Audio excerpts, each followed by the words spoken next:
Hello, I'm Bob the Bookerer and welcome to my channel. And today I was just going to talk about the books that I've read this week. And it's been a fair few, mostly because this is sort of a bit over a week, just because of timings of when I'm recording things and everything, and a fair few short books in the mix as well. But also I don't really need to justify this, I'm just going to talk about the books. So let's get started in talking about some of those books. First up, I reviewed this book as a solo review recently, but I read Tales of the Suburbs by Justin David.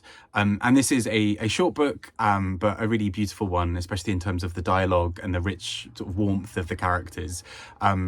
Long story short, it is essentially about a young boy called Jamie growing up as a young gay man in the Black Country in the West Midlands in the UK, and he is just this really interesting character who he starts really understanding who he is. He starts exploring his sort of sexuality. He has his first crushes. He sort of dresses up in his mother's clothes occasionally. Sort of tries stealing these furs and all these other things, and Jamie is just this really fascinating little character. I think I just was utterly charmed by this book. I read it pretty much in one sitting, just sort of devoured it and really enjoyed what it was doing. I think it's just a beautiful book, just full of warmth and love and joy.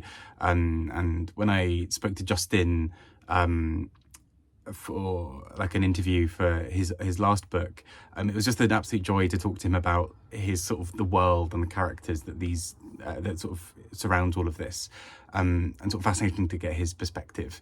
I really enjoyed this book. I just thought it was a lovely warm hug when I was a little bit, my brain was not functioning that well that day, or really for most of the last week and a half, let's be honest, or year. So there we go. But yeah, a lovely book. I then read a bit of poetry. So first up, I read Thom Gunn's The Man with Night Sweats, which the first time I've read any Thom Gunn, and I've been meaning to read him for a while. And he is an author a poet who spoke a lot about sort of various things, especially around sort of male sexuality, it seems. And he sort of seems to be like the favourite poet of a fair few favourite poets of mine. And particularly the second half of this book I found especially captivating, where he talks a lot about, the last section where he talks a lot about men dying of sort of age-related illnesses during the sort of the peak of the HIV and AIDS epidemic. And it's really heartbreaking to read. Obviously, that's never going to be light. But the observations he makes, I think, are so piercing and so clever. The way that somebody lets out their last breath, or the ways that people talk and think about death when they're right near the end, and the way that shame complicates some of these things, I just thought was beautiful. And I was so captivated by what he did in this book. And yeah, it was a really powerful reading experience. I think the first half of the book was still interesting, talking particularly a lot about sort of nature and and life and various other things.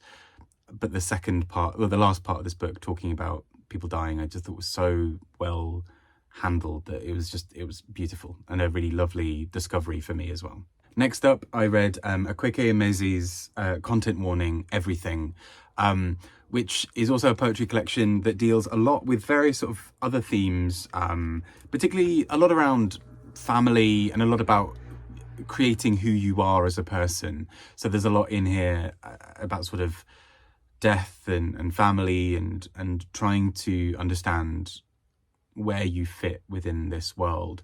And I've really enjoyed some of Emezi's work that I've read before. I think the Death of Vivek Oji was a book that I was really staggered by and blown away by. I did still really enjoy Content Warning Everything. I think maybe it's not my, I think it's relatively short. So I think I kind of came away feeling like I maybe wanted a little bit more from the book, but still, nonetheless, I think she has I think they have a lot of really interesting things to say about so much in the world, and I think their understanding of sort of self and kind of self-creation is something really quite fascinating.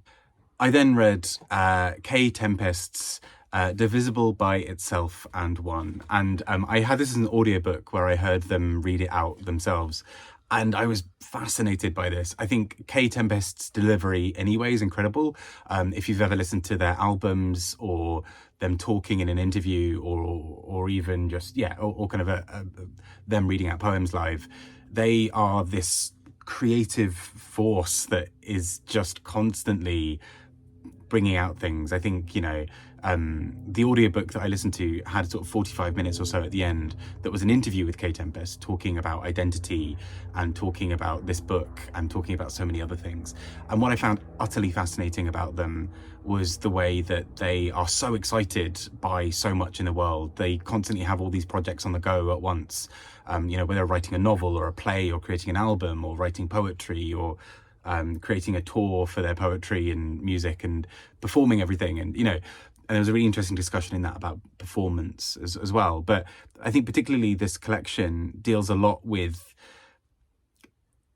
sort of politics in an interesting way, of sort of the human cost, essentially, of politics. So looking at things around austerity and disenfranchisement and various other things in a way that was so captivating, because I think the characters the voices of the poems were so trapped often by what was going on around them, but also with these resilient, strong people. And there's something about the way that Tempest is able to weave words together and find this rhythm and this force that pulses through the language that I just find utterly, utterly captivating, and I loved it. I really recommend this. I think it's stunning.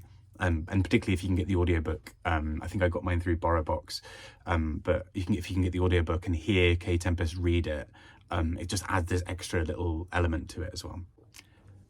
And here's where, surprise, surprise, we get into a couple of prizes. So first I read a couple from the International Booker long list, just to round off reading the long list. The first of which was A System So Magnificent It Is Blinding by Amanda Svensson and translated by Nichola Smalley. And this, I had mixed reactions to it. I think overall I really enjoyed it and kind of found the quirkiness of the book kind of entertaining. I did think it was a bit overlong for what it was trying to do. I think there was a bit about 300 pages in where the main twist that is meant to be the kind of pivot for so much of the book, for the characters changing, kind of came in, and it was almost a bit underwhelming because I think I'd already seen it coming or already felt that, I already felt that we were maybe going somewhere else, that, we kind of like, okay, we've dealt with that, we're now moving on. I mean, I will say there are some really funny asides. It's a very almost British sense of humour, actually, which I thought was really interesting. And particularly a lot of British place names are referenced. It's a very South London book, as I kept on finding, of characters would be walking around South London. And again, I'd be like with Wandering Souls by Cécile Pin, I was really surprised by how often London place names and often South London place names came up.